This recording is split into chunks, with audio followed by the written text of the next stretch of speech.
Well, well, well. Look who's back. Well, well, well, well, well. Welcome to Fightcraft with Klein Wong. We are here. We got a ton of MMA news. Thank you for joining me. I greatly appreciate it. I want to give a shout out to the homies, the dogs. Some of them, the boys, the salty dogs from back in the Best Buy days, and some of them, the homie-in-law. Thank you to Rain, answering all my texts all the time. He is the only person who probably is still an MMA fan to the level that I am, who doesn't train. He doesn't train like consistently. I think maybe he's been to a couple classes. Shout yourself out, Darain, in the comments if you've trained any martial arts before. Darain, the homie, always showing me love and always just look, even without this show of me shouting into the void and waxing poetic about martial arts. Darain's the homie, man. He's always down to talk fights, always down to talk martial arts, always down to he'll take seriously the things that I'm taking seriously, and then he'll also shit on me and and roast me when I need to be roasted, and we always love that. And also shout out to Visa, my training partner, pro MMA fighter, excellent, like extraordinaire. Dude's got an ass like I never seen, and he's a great guy, very nice guy. And also we were in a movie together, and the homie-in-law Odin, I love you. Odin sent me a picture last night. He had me, my fucking ugly mug on his TV. He was watching the Fightcraft podcast while they cleaned.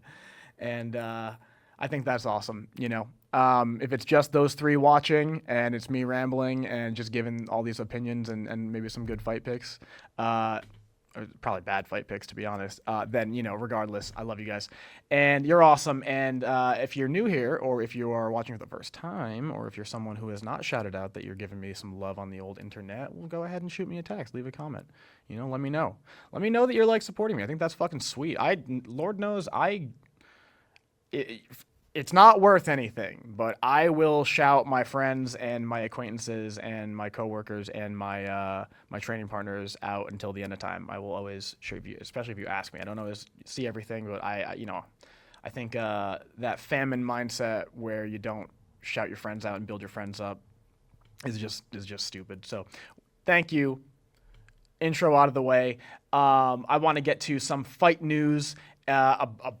A whole bunch of fights announced for UFC 311 on January 18th of 2025. Last episode, we talked about the fight night card that's going to kick off 2025, which will be Amanda Ribas and Mackenzie Dern, and all the MMA simps on X and just online generally are obviously going to be watching that with their pants around their ankles. But further into that, beyond being surface level, aesthetically pleasing to look at, and having the jiu-jitsu skills to back you up, the girls are going to give a hell of a match, I think, because they have fought before and they've both really honed in their grappling skills for MMA.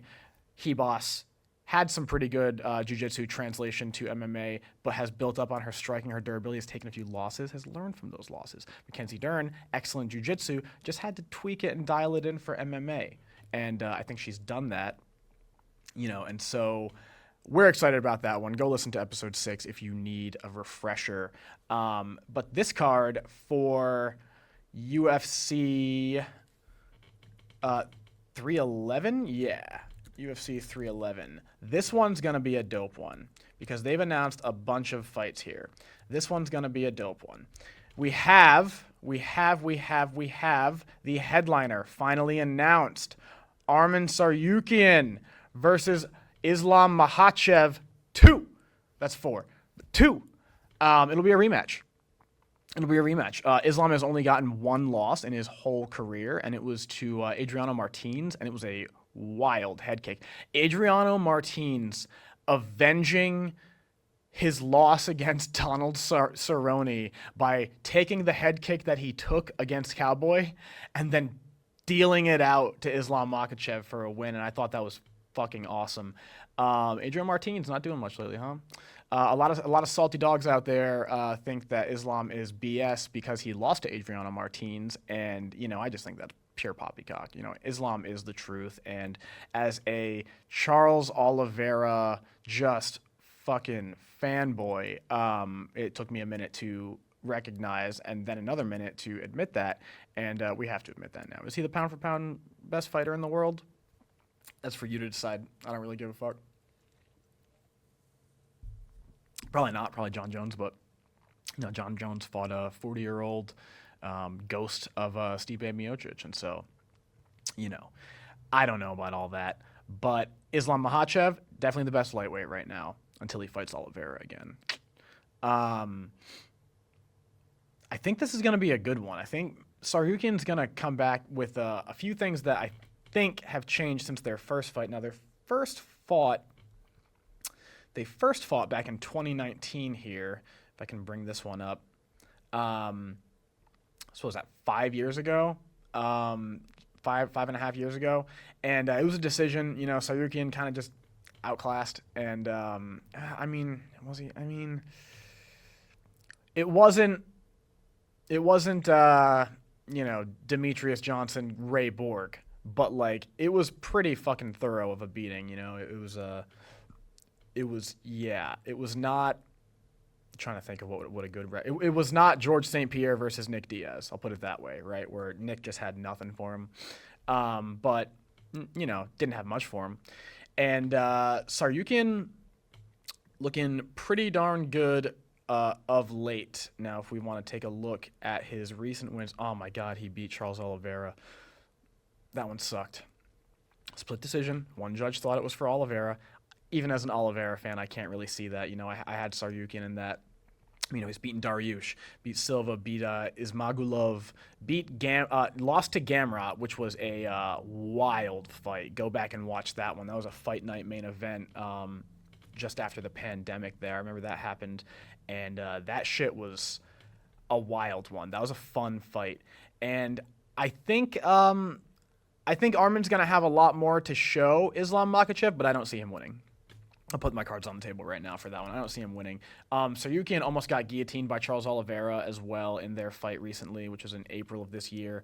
And, he ended up surviving, struggling out of it, and he beat Beneil Dariush, who we're going to talk about in a moment here as well. So two excellent top-tier lightweights that Tsarukyan's beaten, with his win. The other guy's great too, but obviously they're in the UFC. But Tsarukyan really showing a lot of improvement, that he is a top 5 guy right now. He may be the Dustin Poirier of this wave, right? Came in a little bit after Dustin Poirier, where he might touch an interim title, but I don't think he's going to win the belt. There's just too many other guys right now that are so fucking good. And Tsarukyan, I think it's going to be a great fight. I think Islam's probably going to finish him. He's probably going to submit him. But you never know, and that's why we watch MMA, right? That's why they fight. If it was just a matter of putting the math together and the numbers, we wouldn't have fights. But then we watch the fights, and then what happens? Then what happens? Then Francis Ngannou fucking uppercuts Alistair Overeem's head into the goddamn galaxy out there. And we get these wild finishes, right? Lyoto Machida gives a crane kick to Randy Couture. Boom. Tooth goes flying out into the audience. That's going to be a great one. I'm very excited for that one. Let me know who you think is going to win. I think it's going to be Islam. And let me real quick, I do want to just take a look at, I'm getting real ahead of myself here, but I kind of want to see who's up after Tsarukyan. It's got to be Gaethje, right? We're looking at the lightweight rankings here. Here we go. It's got to be the rematch with Oliveira, right? I think I said Gaethje a second ago. It's got to be the rematch with Oliveira. I don't know who else could really say that they earned their spot, right? Michael Chandler. I love you, Michael Chandler, but Justin Gaethje, no. Dustin Poirier, no. Dan Hooker. I think Hooker needs one more. Dan Hooker, I don't believe he has a fight.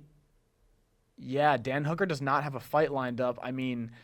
If something happened to Makhachev, to Oliveira, I could see Dan Hooker getting the call. Maybe even Max Holloway, but that might be a little too soon after that brutal knockout that he took against Ilia Topuria. Ilia Topuria, of course, wants Islam Makhachev as the next fight for him. He wants that champion versus champion fight, right?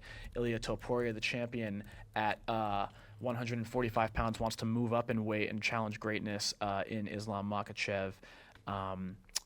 But I don't really see it happening. I think it's going to be Makhachev and Oliveira if all goes well. So that'll be a fun one. That'll be the main event of UFC 311 in about a month. Also announced, your boy called it about a week and a half, 2 weeks ago. Umar Nurmagomedov challenging Merab Dvalishvili for his bantamweight title. That's the fight. That's the fight. I'm not saying that Peter Yan didn't look great in his last fight. He did. He did against Davison Figueiredo. Mea culpa. I thought Figueiredo was going to win, and he did not. Oops. That's going to be a great fight because for Umar Nurmagomedov, this is a great real test. He had a real test in Corey Sandhagen, and he passed it. And I had a feeling that was going to happen. I was very sad because I'm a huge Sandhagen fan. But he passed that test, right? Not the, this is a bad stylistic matchup for him test, but like, this is a top contender. This is a guy who's fought for the, I think the interim belt, but fought for it. He's beaten veterans, he's beaten contenders, and he's taken a few hits, taken a few losses, and he's come back and gotten better every time. And so I thought Sandhagen would have a little bit more for him, man, but Umar Nurmagomedov, living up to the Nurmagomedov name, just fucking mogged him, dude. Ragdolled him all over the cage and just controlled I'm pretty sure like every minute, every second of the fight. It was a bad look for Corey Sandhagen. Not to say that he got like wildly he got outclassed. He got outclassed. Wasn't Nick Diaz GSP? It was close to it. But I hope Sandhagen comes back. And Umar challenging Dvalishvili provides some movement for the division, right? I didn't mind the idea of Umar facing Petr Yan for the second time. A lot of people wanted Yan to fight because they love Yan's style, and I agree, I love Yan's style. Dude, those trips, Petr Yan's takedowns, his trips, so fucking good. His head movement and his shot placement when he's in the pocket in that mid to close range, beautiful fucking shit right there. And his control on the ground is really cool too. Not something that you see from a guy with like a kickboxer kind of like based style, but incredible like mastery of the clinch. And then like that has branched out into like, his trips, obviously, into his ground control, and I think his takedowns, like just kind of like more wrestling oriented takedowns have really come a long way too. Not that they weren't always there, but he's really dialed them in. And I think it's his choice of grappling technique being mixed in with his strikes. His strikes, you can tell he kind of flows and just kind of creatively uses those elbows, those knees, especially like to the body. Knees, excellent shot placement with the knees. Obviously his kicks as well, like that front kick that he got against Uriah Faber. His leg kicks were always vicious. But it's the ability to like randomly create on the spot, right? When he's striking, he's ripping a solo. He's just fucking going out there. He's Jimi Hendrix with the national anthem. But when he's grappling, it's almost like he's reading the sheet music because he's gotten so good at making those split decision judgments and those split second judgments and like decisions to execute. Is it a trip? Is it staying in the standing clinch? Is it like a shot, like an actual, like a double leg that he's shooting in for, like tying up the single leg, going to the body, tying up the single leg, trying to sweep them and get them onto the ground. That is great. That is great. And I absolutely love Petr Yan. I love watching him. I am glad that he's back, right? I like the movement. I didn't want him to get the title fight against Merab because of what it means for the division as a whole. I want movement in the division. I want to see these champions tested in different ways. And Petr Yan, obviously a test that Merab has already faced in the sense that he's already beaten Petr Yan. But on a broader scale there, he's not a test that is any new style-wise either. Merab has fought let's take a look here. I mean, he's fought a lot of strikers, right? He fought O'Malley, like especially strikers with either one of two styles. Vicious, technical, semi-traditional Muay Thai kickboxing style, like Dutch kickboxing or Muay Thai style, or the long, rangy style. He's fought both of those guys. He's fought O'Malley with the long, rangy, the southpaw. He fought Cejudo, who I know is a wrestler, Olympic champion of wrestling. Got to give him his props. But he has a blitzing, striking style. He fought Jan, who has that beautiful Muay Thai. He fought Aldo, more beautiful Muay Thai. I'm not saying that Jan hasn't made improvements and that he couldn't pose more of a threat to Merab, but it's just like I'm more interested in seeing how Merab faces a guy with the style of Umar Nurmagomedov, which is solid cardio and pressure with not only his footwork, his forward momentum, pressure with his grappling, his offensive takedowns, his control of not only the octagon while he's standing, but his control of the clinch, his ability to move from the clinch to the ground very quickly. He doesn't waste time tying up. He's not exactly clinching up and like taking a second to decide, do I want to keep it? He's not Petr Yan, like, do I want to take him down? Do I want to stand from the clinch? Like, that's a dope skill to have if you're Petr Yan, right? Like, you have your choice, you have carte blanche of what you want to do on the feet at range, on the feet at mid distance, in the clinch, striking in the clinch, takedowns or trips in the clinch, control on the ground, striking on the ground, submissions on the ground. Like, Petr Yan kind of has it all. It's just that I think Merab has such a good he has such a good tier of defense and knowledge of what to do in these fights that I don't think it's going to be any different. I think there will be different moments, but I think the outcome will be the same. Umar can match his skill with wrestling, with grappling, with clinch control, with ground control. And he can match I don't know if he can match his pace the whole way, right? I don't know if he can match his pace the whole way, but he can certainly match his pace in the beginning, and that's where we'll see a lot of interesting stuff from Merab. And then Merab, maybe he doesn't have to match his pace for 5 rounds. Maybe Umar only has to match Merab's pace and maybe even surpass it a little bit and push it for the first 2 rounds, first 3 rounds. Then Merab has to go to his B game. We don't even know what his B game really is, and I'd like to see it. I'd like to see what Merab can do when he can't get the takedown and he can't control an opponent on the ground for more than a couple seconds because Umar Nurmagomedov is going to fucking get up. I would like to see that. I'd like to really see what he's been working on over with Longo, over at, I think it's Longo MMA, Longo and Weidman. I'd really like to see that, and I always like to see a fresh contender against the champion. I think it's more interesting. I think rematches are always interesting in their own right, but a fresh contender, if it's the right contender, perfect.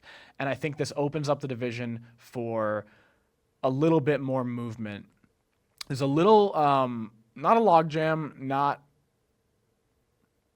I guess repetitiveness is what the word would be for the bantamweight division, the top contenders. It's like, if they're ready for a title shot, they've likely already fought, or they've fought that kind of revolving door that the title has switched hands through, or they're coming off of a loss or two, or maybe they're not coming off of a loss, but they need another win to really show that they should leapfrog contenders.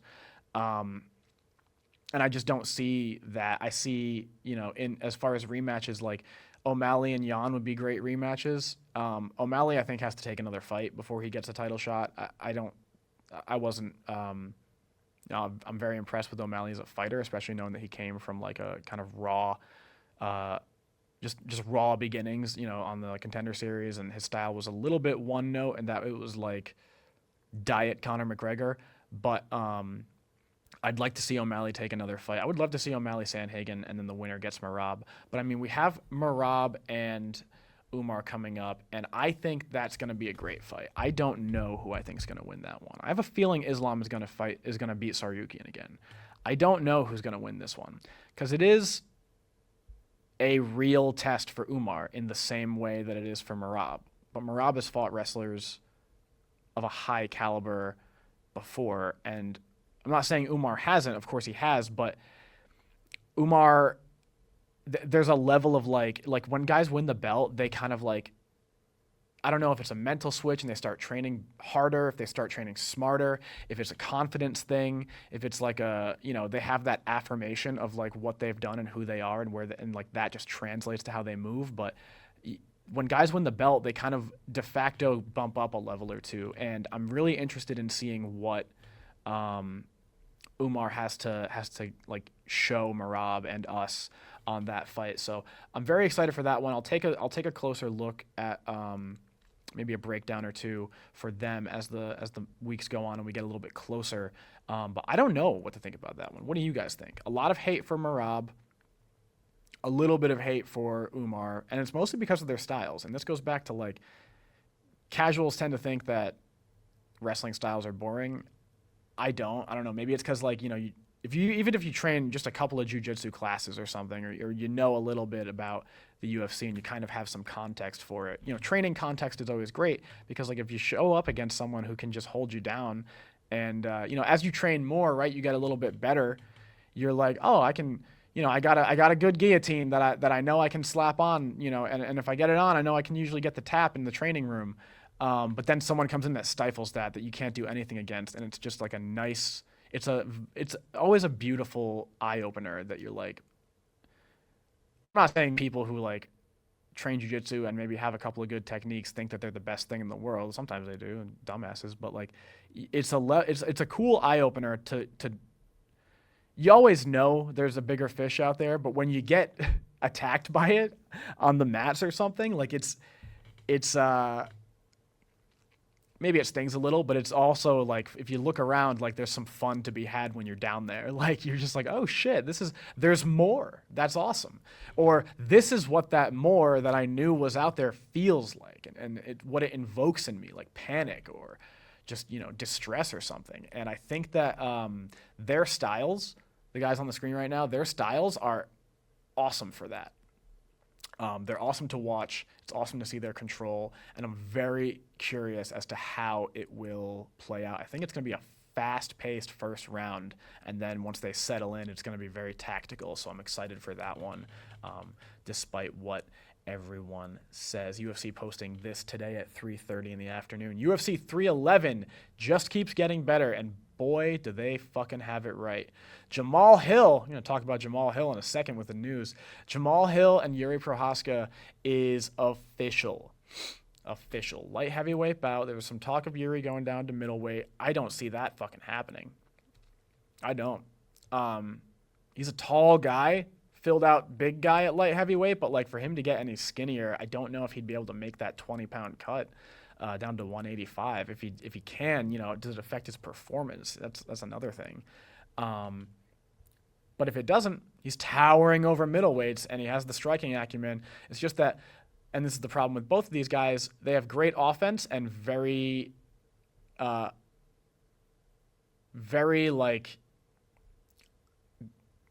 obvious holes in their defense as well. They're both wild cards, right?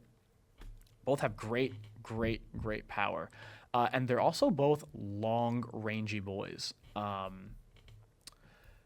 They're very tall and very long. Jamahal Hill has really long arms.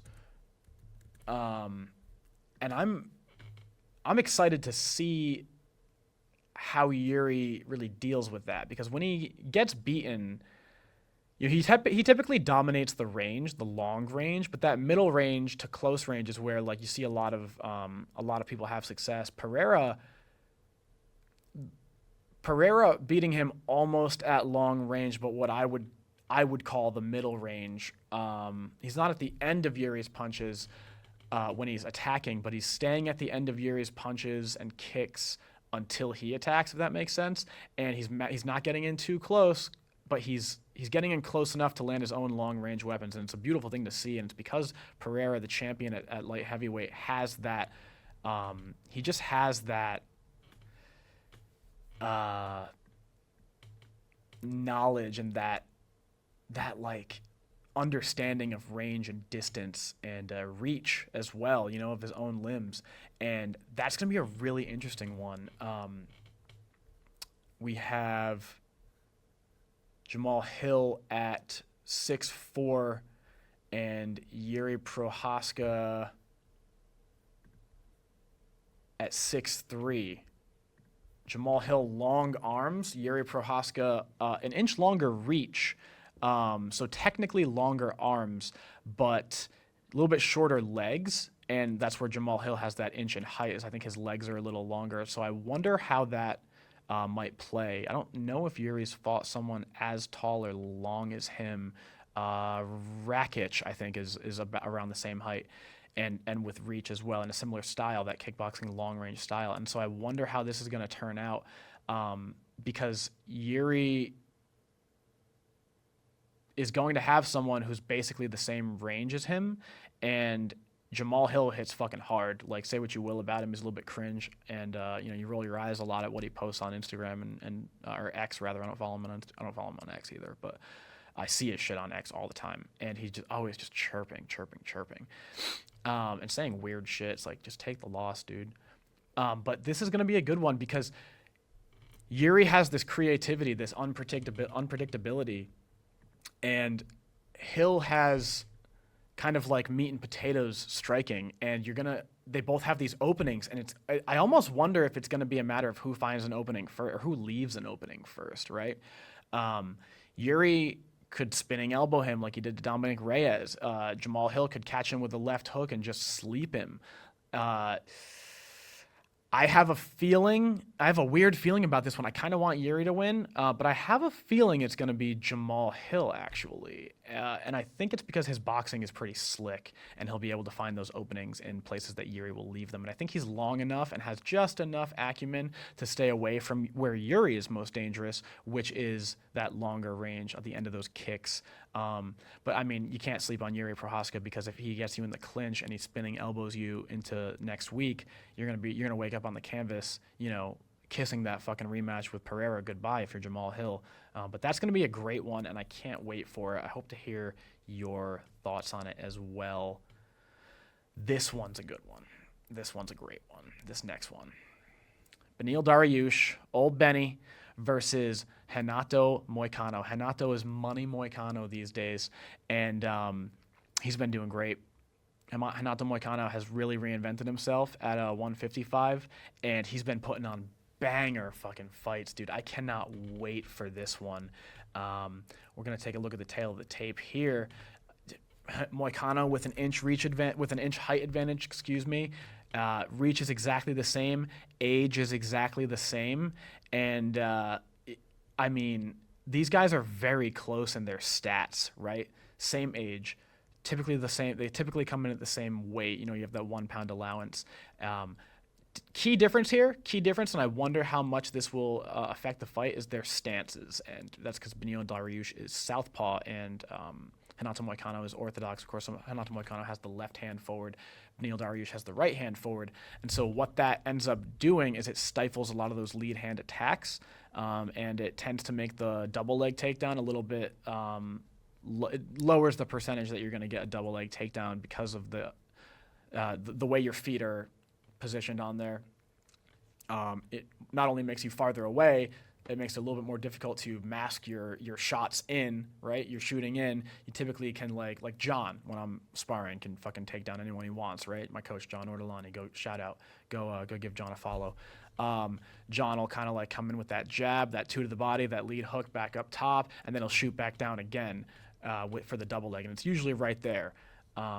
And when you don't have that to kind of like mask that entry into the takedown, you find yourself rushing in. And then what happened when Beneil Dariush rushed in for a takedown against someone like, say, Edson Barboza? Boom, flying knee right to the jaw. Dariush asleep on the canvas right away.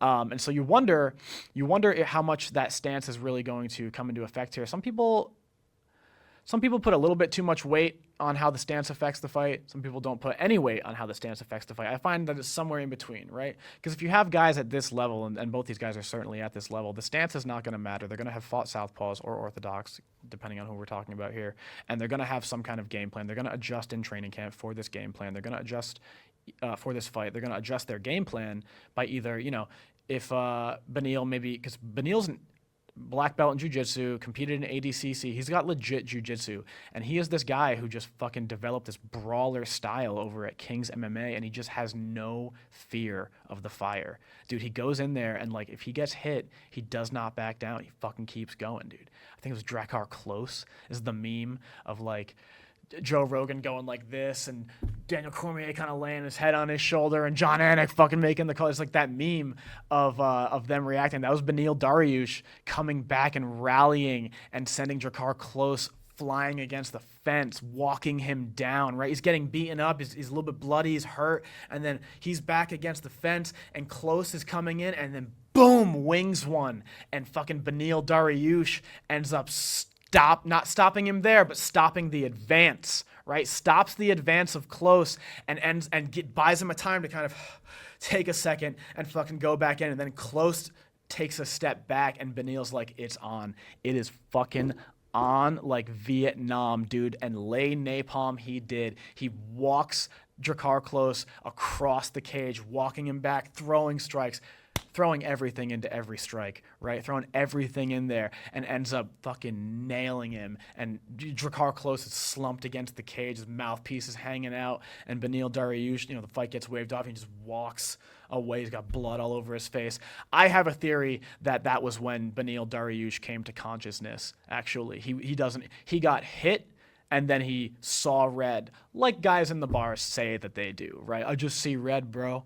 No, you don't. No, you don't. You think you do, but you don't. You think you do because you heard it in a movie or something, and you think that is you think it's a cool phrase. And it was until guys like you started using it to describe themselves as they wear polos and just ripped jeans, just ripped and tattered and worn just enough. And of course, factory faded and, to look like you've been putting in work. And then, what happens? You end up getting thrown out by the bouncer or something.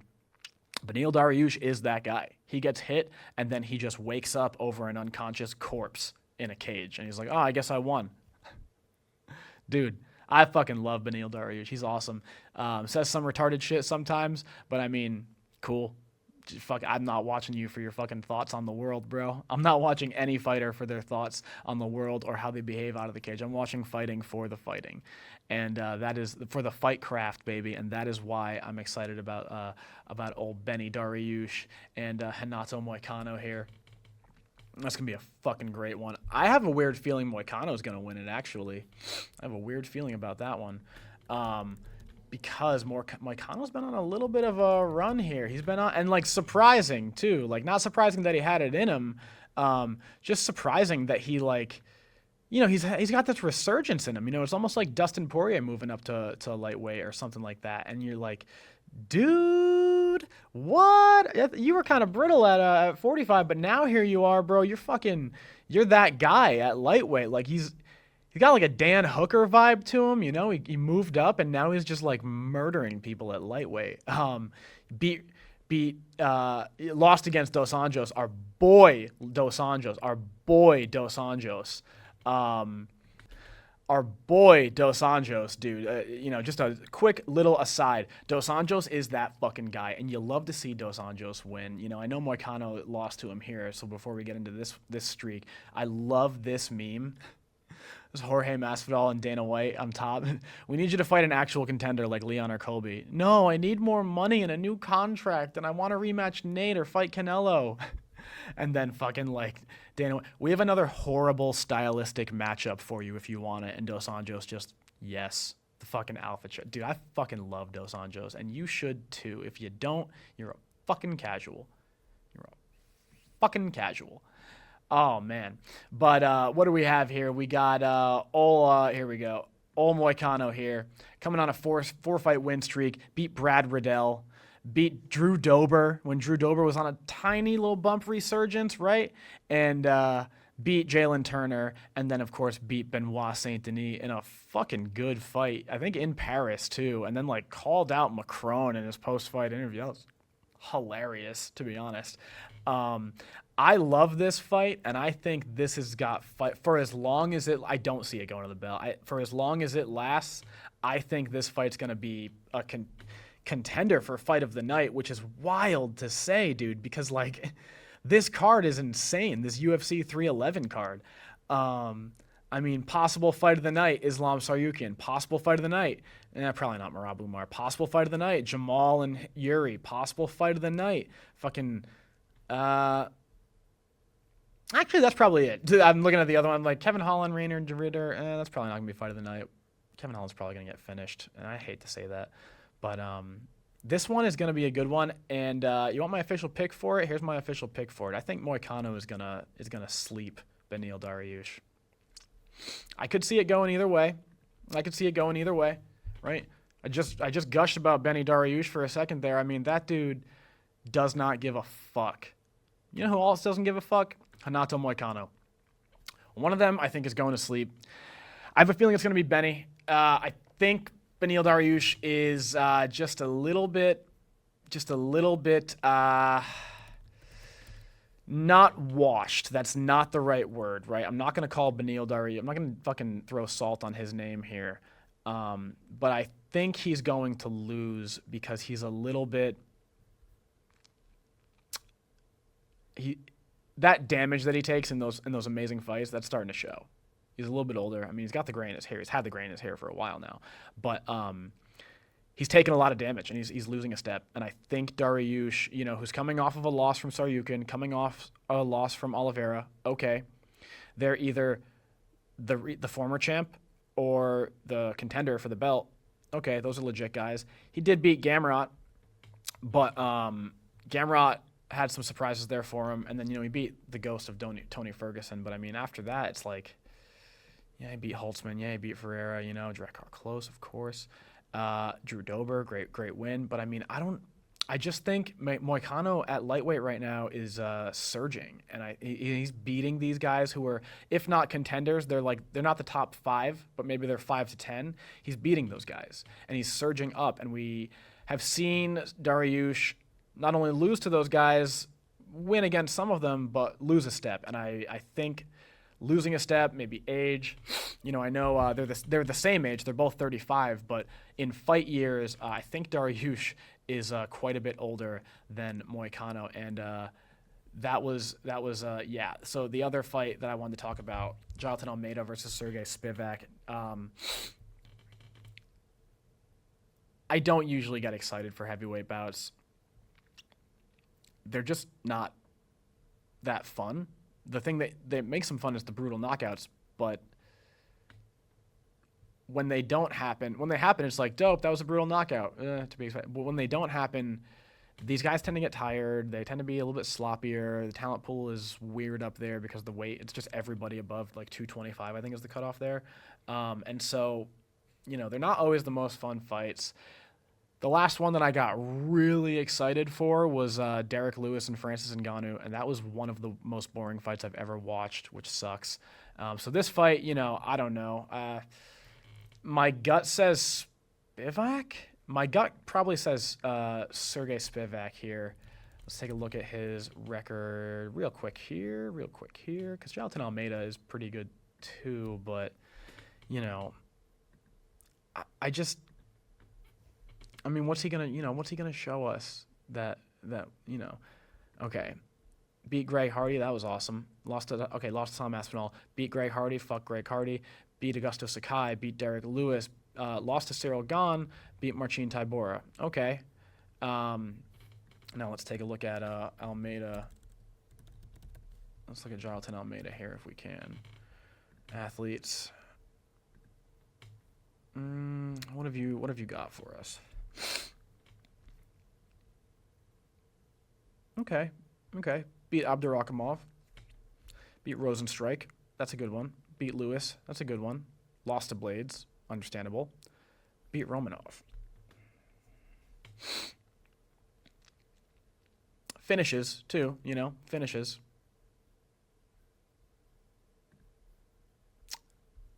Maybe this will be an exciting fight. You guys are watching me live, decide that this is actually an exciting fight here. Let's look at the tail of the tape. Same height. Spivac, 4 years the younger, giving up 1 inch reach advantage. Reach to Jailton Almeida.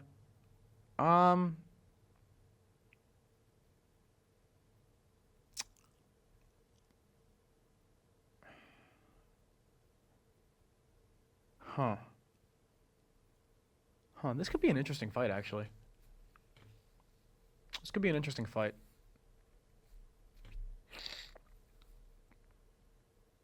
I think I've got a little bit of homework to do on this fight.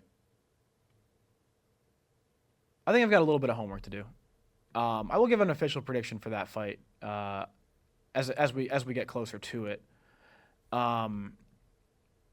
That is an interesting fight, actually.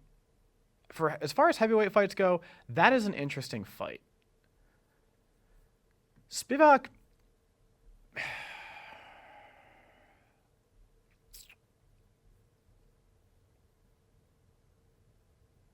They have an interesting style matchup, actually. That's going to be an interesting fight. Okay. You got me. I will eat my crow. I will eat my crow. That's going to be an interesting fight. Went over this briefly. Kevin Holland versus Renier de Ridder. I believe it was not official when I went over it about a week and a half ago, but it is official now. Renier de Ridder, the PFL champion, I think, or the 1FC. I think it was the 1FC champion. Excellent fight against Gerald Meerschaert and Kevin Holland, old big mouth. I love Kevin Holland, long, lanky guy, excellent jiu-jitsu. Awesome knockout against Joaquin Buckley, who fights next week with Colby Covington. Is Trump going to be there? I think Trump's going to be there. I'm going to be there.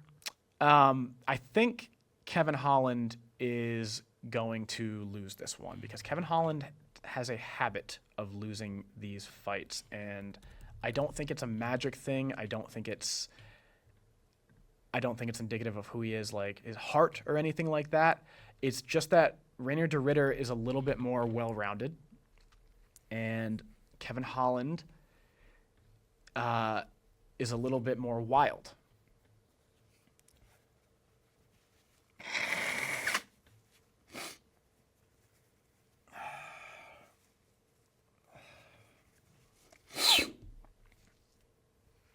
Three, two, one.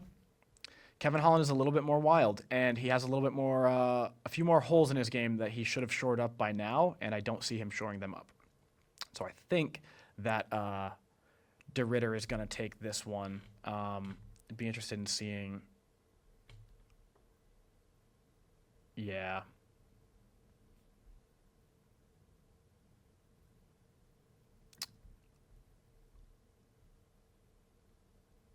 Yeah, I got de Ridder in this one. I like de Ridder too. He's got an interesting style, pretty well rounded. I think a little bit more submission oriented, but he has interesting striking as well. So that'll be a good one. Honestly, I'm not too sure about that one, but I think it's going to be de Ridder.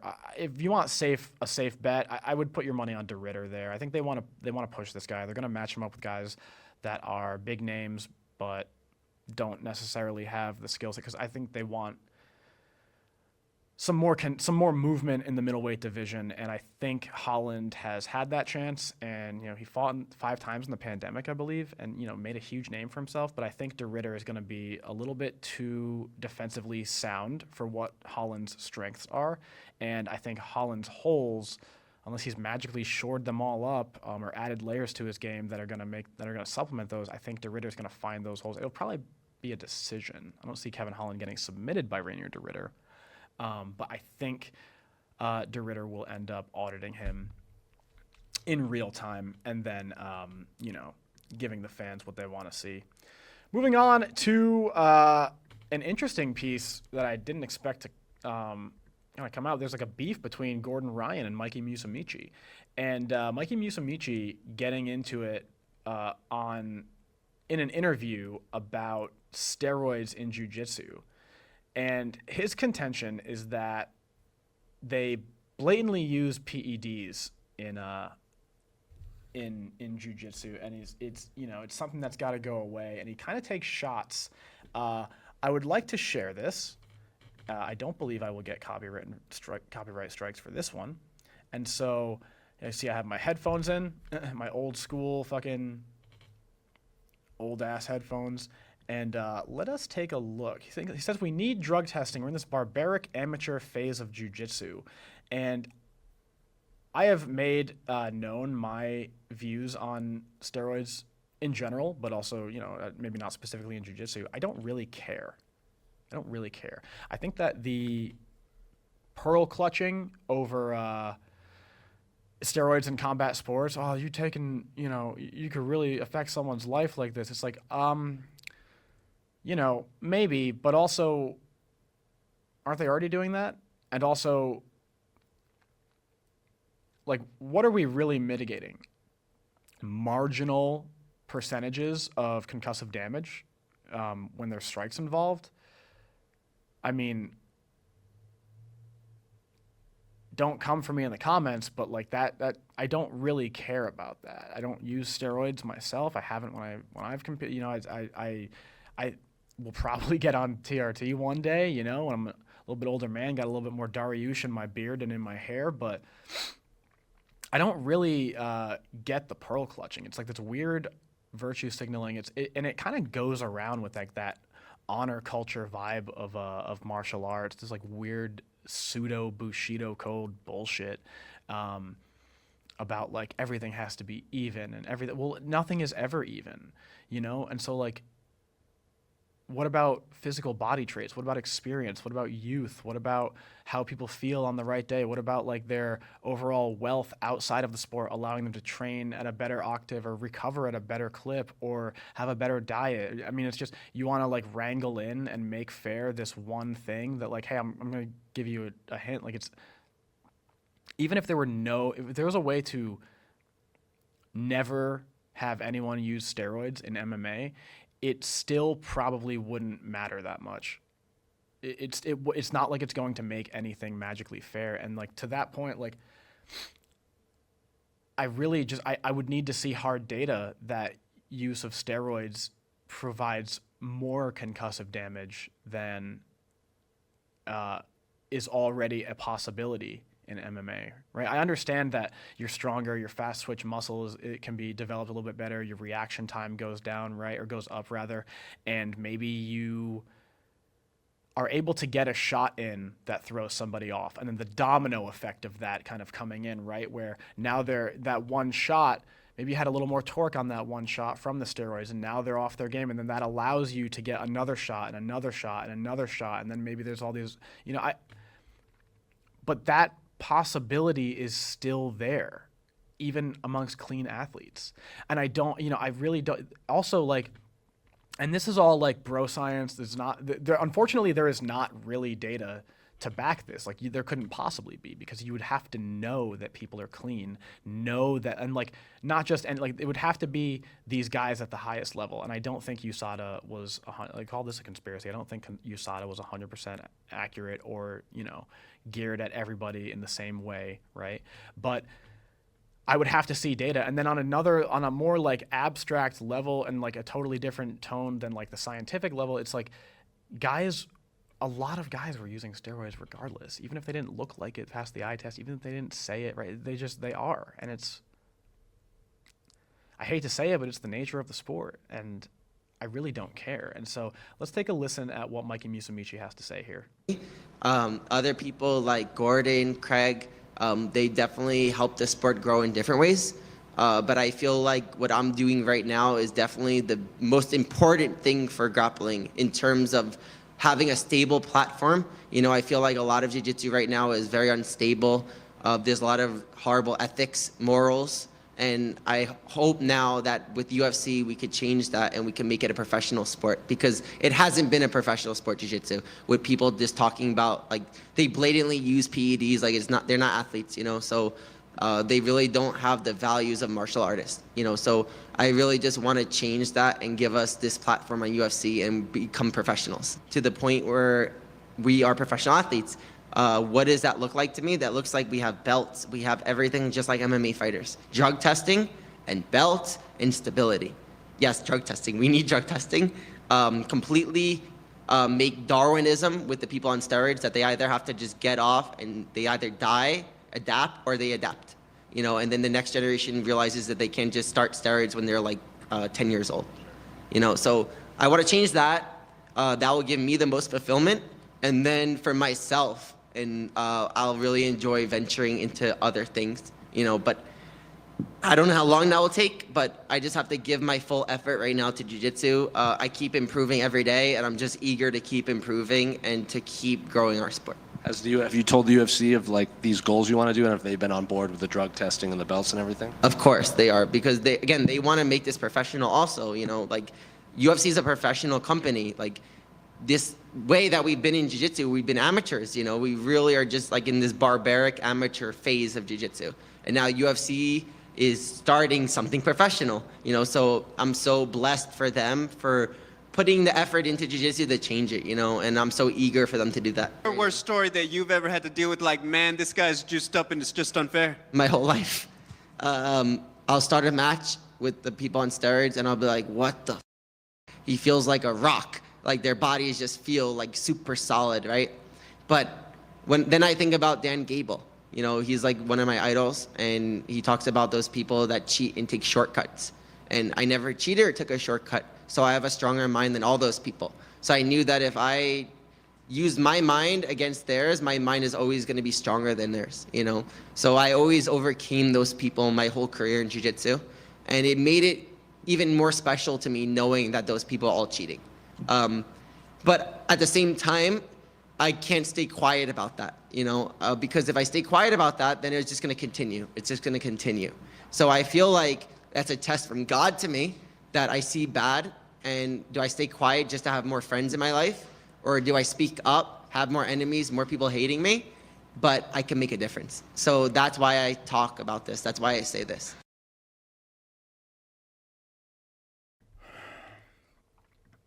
Interesting. I mean, this subject brought to you by Gordon Ryan's response here. It's not cheating. I kind of tend to agree here. It's not cheating. It's cheating if the rule says don't do it and you do it by proxy of like the rules there. But like, if they don't have a drug testing policy, it's not cheating and it's not an unfair advantage. You have every right to take steroids as well. You have every right to not compete. But like, you can't say I'm going to do this thing, but then like pick and choose like, but you can't do this. I mean, that's like, you can't do leg locks. You can't wear gi pants. So what did Gordon say? The guy talking about ethics and morals has been on 37 different jiu-jitsu teams, got what he could from them and left. You want to have my dick in your mouth constantly and talk about morals? How about start with loyalty? This little rat's been on more teams than Keenan, taking what he wishes, and when he can't learn anymore, leaves to the next. Get off your moral high ground, dork. This guy's talking about cheating. Steroids are legal in every competition minus specific IBJJF competition since 2019. It's not cheating.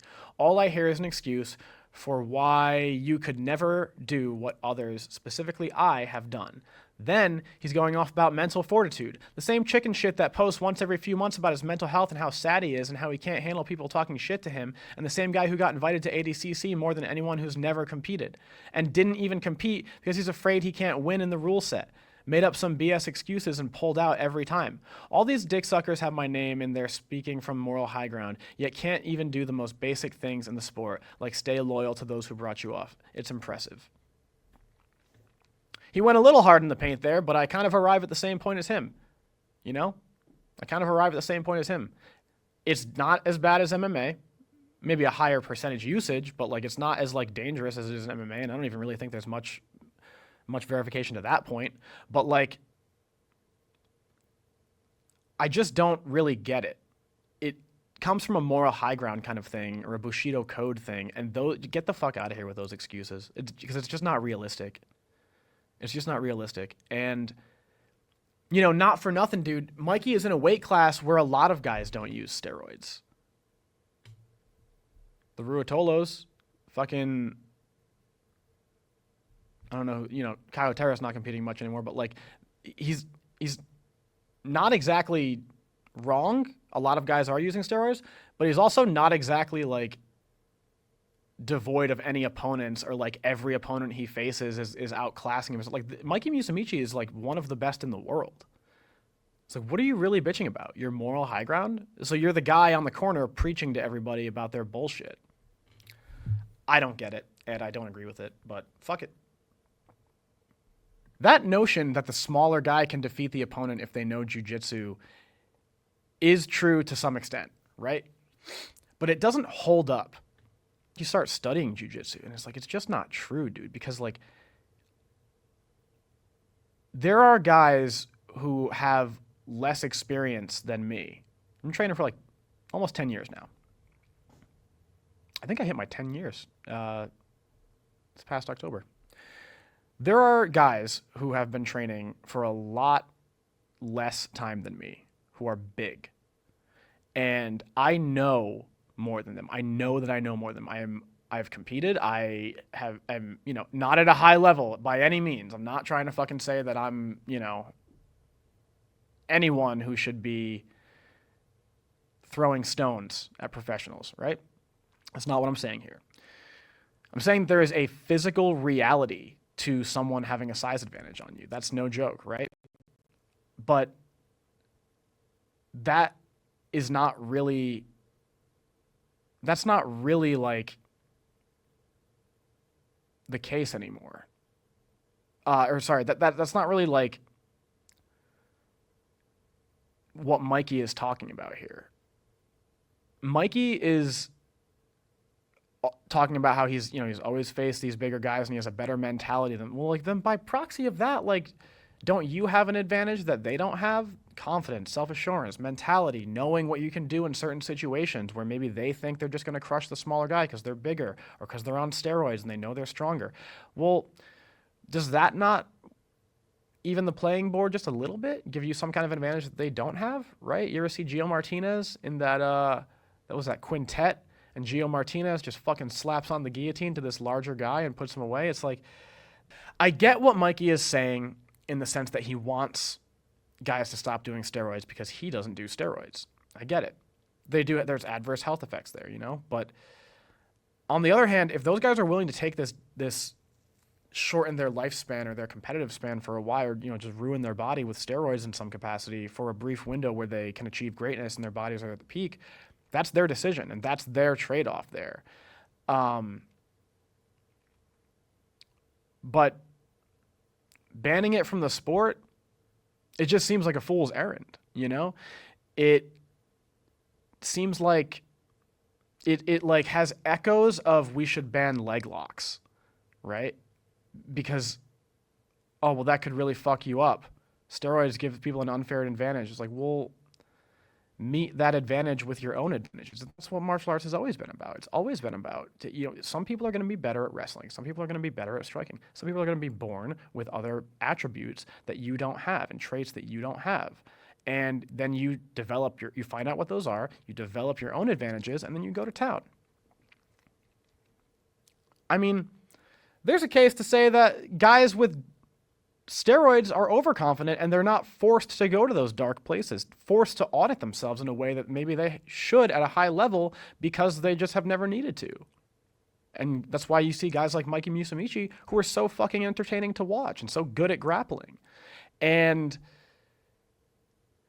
this they're not athletes, he says. It's like, no, they're athletes. They're athletes, bud. They're not clean athletes, but they're athletes. And I just don't we need drug testing. Do we? Do we need drug testing in jiu-jitsu? Jiu-jitsu is fun as fuck to watch. I don't think this is kind of the same in any sport too, right? It's fun to watch. You're getting better performances out of these guys than you would have because of their ability to recover better, because of their strength, their explosiveness, maybe their reaction time or whatever. But any argument about entertainment or sports that comes from this diet Bushido code mentality, it just does nothing for me. We should do this because then it would be fair. Well, it wouldn't be fair because of all the reasons that I laid out a minute ago. So what are you really bitching about? I don't get it personally. I don't do steroids. I am also a smaller guy. I'm a skinnier guy. I'm 6'2", but I'm a very skinny guy. I am often outmaneuvered by more athletic people. People are often stronger than me in positions. But it makes those moments in the training room when you go against a stronger guy, a more muscly guy, you know, maybe who knows enough to stifle your game, and you have to kind of work creatively around that. It makes those moments all the sweeter, you know? And, you know, to go back to this, like, notion about, like, other martial arts and, you know, if you have a little bit of knowledge going against someone who has no knowledge, like, you see that all the time where it's like, okay, they're a bigger guy, but someone with training and tactical, like, prowess has gone and then now slept them on the internet. And it's like, okay, well, is that not the point right there? Like, right there. They have other attributes, and then David defeats Goliath with a sling. And the sling is like, I know what I'm doing. And I get that at the caveat to that is that at the professional level, everyone knows what they're doing, right? And so you have to, like, when everything technically is pretty close, what's an advantage on strength? Well, it could be a lot, but that's always going to be the case. That's why we have weight classes. That's why the absolute exists, because you are foregoing that you might be at a disadvantage in weight or height or what have you, or even experience, but you're still going to go and just go in the pool. The absolute is the division where everybody, you know, any weight can go. And that's what makes it interesting. So his argument that you make it fair or somehow more noble if you remove steroids from the sport is just not true, because the very thing that he's complaining about is the thing that kind of makes it beautiful. And it's the thing that kind of brought about that, like, weird mentality that I mentioned at the beginning of this fucking rant about, like, if you knew jiu-jitsu, you could beat bigger guys. It's like, well, yeah, like, but that wasn't because you knew jiu-jitsu. That was just because you had, I mean, maybe, like, you're using the techniques of jiu-jitsu or grappling to defeat them, but, like, you know, it really came down to, like, you had a better approach. Their approach is steroids. Your approach isn't steroids. So where's the deficit there? You, by Mikey's own words, you have an advantage in that you have confidence. You know that you can go to those darker places. You know what you can and can't fight out of. These guys don't know. And, you know, personally, in my experience and in my, you know, just opinion, I would rather be brought to the depths and have visited those, like, dark places before, those shitty positions before, than not ever have had to, because eventually you will have to. And, you know, the crazy thing is that this is not just some guy this is not like AJ Agazarm or Dylan Dennis saying this, and it's like, oh, well, you just, like, are not good enough to compete at those top levels against those guys. Mikey Musumeci is that guy. And I just think it's weird that he has this take, because it's like, dude, you defeat giants all the fucking time and you're really good. So I don't understand, like, where, like, you get it. So why do you have this, like, virtue signaling approach on, like, we should just not do steroids? Like, well, oh my God, Mikey's a moron, you know? He's not. But I digress. And so that's really all I got for you today. We'll get to a little more tomorrow. I got my official breakdowns coming. And, you know, as usual, subscribe, like, comment. Tell me what you think about steroids. Tell me what you think about the UFC 311 card. And, you know, follow me on X, follow me on Instagram. And, yeah, that's really all I got, dude. Sorry for my rants today. Hopefully they were entertaining. Peace.